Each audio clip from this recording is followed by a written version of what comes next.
Hi kabayan, good morning. Kagising ko lang no. So tingnan ko yung tindahan ko kung anong wala. So wala na palang chlorine. So magre-repack ako ngayon. Actually nagre-repack na pala ako kagabi. Tapos may natapos ako mga 28 pieces. So ito na pala yung natapos ko kagabi mga kabayan. Ito yung nirepack ko na chlorine. Bali isa ito, isa 5 pesos. Ito, 5 peso. 5 peso pala. Sorry. Isa ito, 5 peso. 5, 5, 5. So, bali, 28 siya.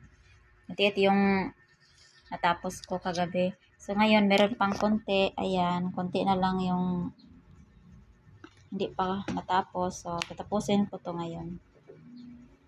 Let's go! Repacking time na! So, dito na, mag-repack na tayo kabayan. Tatapusin na natin to para matapos na agad.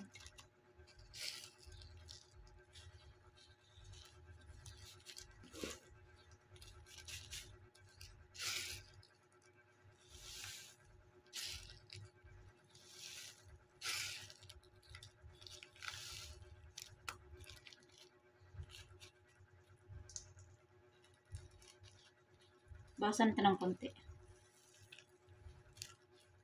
Yan. Okay na to.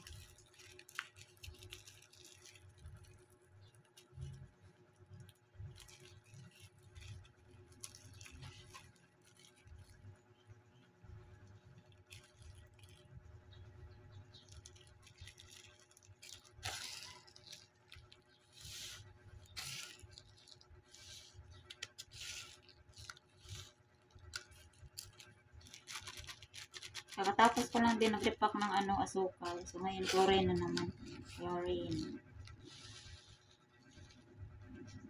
Konti lang yung paninda natin kasi dami hindi nakabayad ng utang. Lugi tayo po. Lagi ba? Pupunta na to sa maubos na talaga yung paninda ko. Hindi naman talaga natin maiwasan kapag may paninda tayo. Ando naman talaga yung may mga utang, di ba? Normal naman talaga yan. Ang hindi lang normal yung nangutang ka tapos kapag hindi ka